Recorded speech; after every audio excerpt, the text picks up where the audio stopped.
Hello everyone, welcome back to my channel. आज हम जिस ड्रामा को एक्सप्लेन करेंगे उसका नाम है the miracle. So let's start.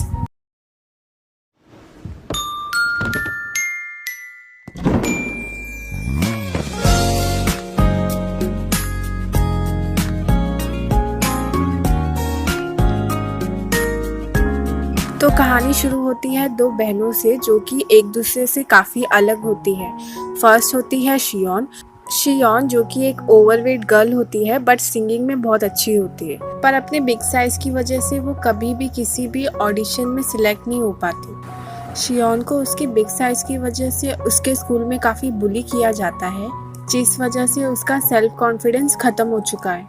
शियोन का एक हाई स्कूल क्रश भी होता है जो बाकी लोगों की तरह उसका मजाक उड़ाता है और उसे बुली करता है। दूसरी बहन सिया एक बहुत ही खूबसूरत एक्ट्रेस, सिंगर और मॉडल होती है और वो लोगों में काफी फेमस भी होती है बट घमंडी टाइप की होती है। और साथ ही एक बहुत ही फेमस ग्रुप की मेंबर भी होती है जिसका नाम होता है मिरेकल गर्ल्स।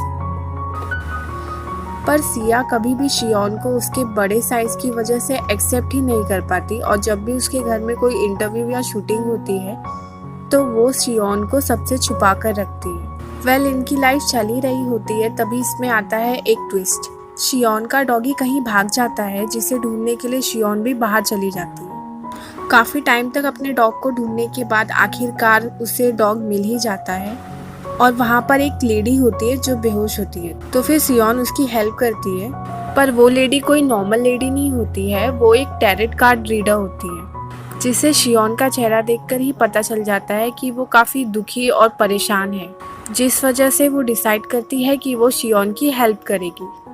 वो लेडी शियोन को एक कार्ड सिलेक्ट कर विश मांगने के लिए कहती है।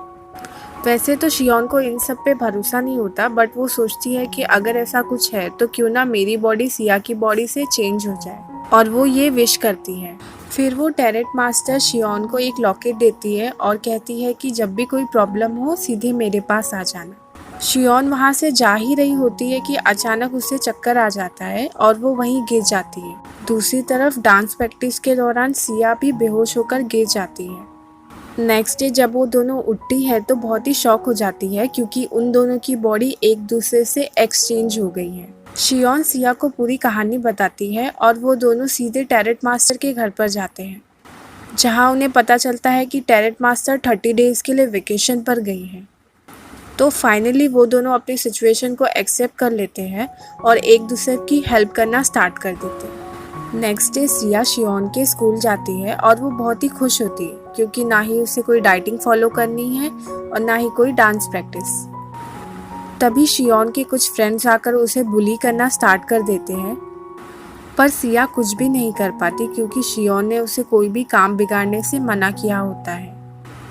दूसरी तरफ शियोन सिया के स्टूडियो जाती है, पर वो सिया की तरह डांस या सिंग नहीं कर पाती क्योंकि उसमें स्टार्टिंग से ही सेल्फ कॉन्फिडेंस की कमी होती है। फिर वो याद करती है कि वो कैसे अपने रूम में डांस और सिंगिंग करती थी, जिससे कि उसके अंदर कॉन्फिडेंस आता है और वो बहुत ही अच्छे से डांस और सिंग कर लेती है। उसकी सिंगिंग सिया से इतनी अच्छी होती है कि वहाँ पर एक दूसरा सिंगर होता है जिसका नाम हैजुंग होता है, वो भी शियोन का फैन हो जाता है। परफॉर्मेंस के बाद शियोन स्टेज से उतर ही रही होती है कि तभी उसका पैर स्लिप हो जाता है।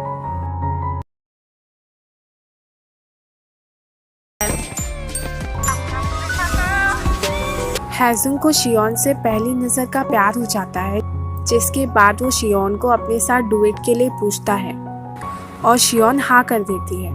उसके बाद उनकी फ्रेंडशिप स्टार्ट होती है और थोड़े ही टाइम में लव स्टोरी भी, पर ये दोनों अपने लव रिलेशन को सबसे हाइड रखते हैं। फिर सिया को शियोन की डायरी मिलती है जिसमें सब लिखा होता है कि कैसे उसके सारे फ्रेंड इंक्लूडिंग उसका हाई स्कूल क्रश सभी मिलकर उसका मजाक उड़ाते थे और उसे बुली किया करते थे। फिर सिया सोच लेती है कि वो अपनी बहन का बदला उन सभी से लेगी। सिया उनको उनके लुक्स को लेकर मजाक उड़ाती है और शियोन के हाई स्कूल क्रश की भी अच्छे से बैंड बजा देती है। देखते ही देखते सिया शियोन की क्लास में काफ़ी फेमस हो जाती है। सब उसकी डांसिंग के फ़ैन हो जाते हैं और कुछ लड़कियां तो उससे डांस की क्लासेस भी लेने लगती है। शियोन के बदले हुए रूप को देखकर उसका क्रश भी उसे लाइक करना स्टार्ट कर देता है। इसी बीच सिया को लॉकेट से रिलेटेड एक अजीब सी बात पता चलती है कि जब भी वो कोई विश मांगती है या कुछ बुरा होने पर उसे ठीक करती है तो उसके बाद किसी ना किसी के साथ कुछ ना कुछ बुरा हो ही जाता है। लाइक कोई सीढ़ी से गिर जाता है तो किसी को चोट लग जाती है। इट मीन्स हर विश की एक कीमत होती है, किसी के साथ बुरा होना। इसी बीच हैंसुन अपना न्यू एल्बम सॉन्ग रिलीज़ करता है, बट उसके सॉन्ग्स के कुछ लिरिक्स किसी दूसरे सिंगर से मैच हो जाते हैं, जिस वजह से लोग उसे एक चीटर समझने लगते हैं। हैंसुन इससे काफ़ी दुखी होता है और अपने आप को एक कमरे में बंद कर लेता है। जैसे ही शियोन को इस बारे में पता चलता है, वो हैंसुन के पास जाकर उसकी मदद करने की कोशिश करती है। फिर वो दोनों साथ में मिलकर एक बहुत ही सुंदर सा सॉन्ग रिकॉर्ड करते हैं, जिसमें उनकी प्यार की सारी मेमोरीज होती है।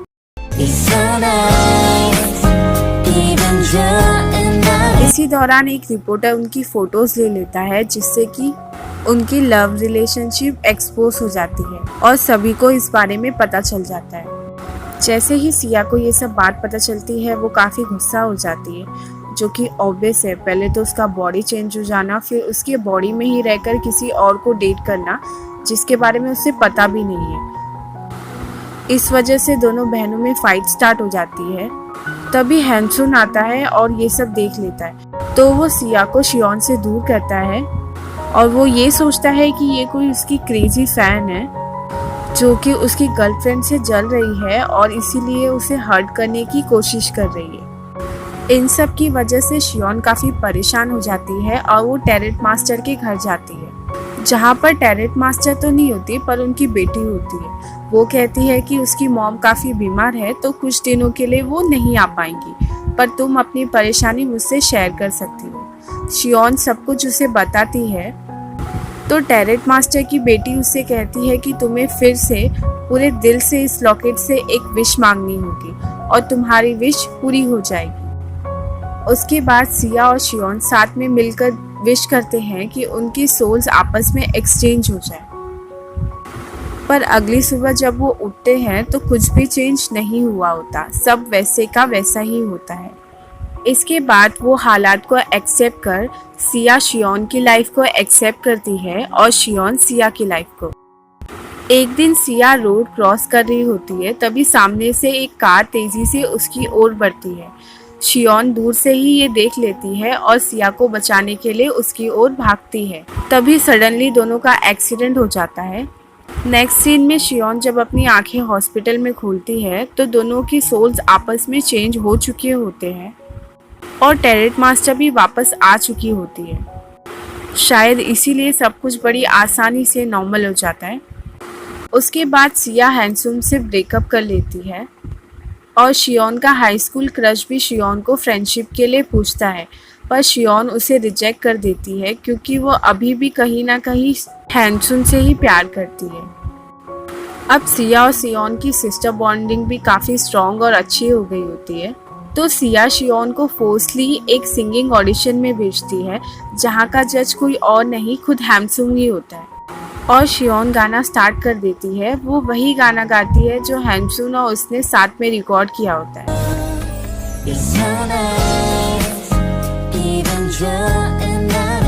सॉन्ग सुनने के बाद हैंसुन कहता है कि मैंने तुम्हें पहचान लिया, और बस ये ड्रामा यहीं पर ख़त्म हो जाता है। That's it for today guys। अगर आपको वीडियो अच्छी लगती है तो चैनल को सब्सक्राइब करो और वीडियो को लाइक करो। Thank you, see you soon।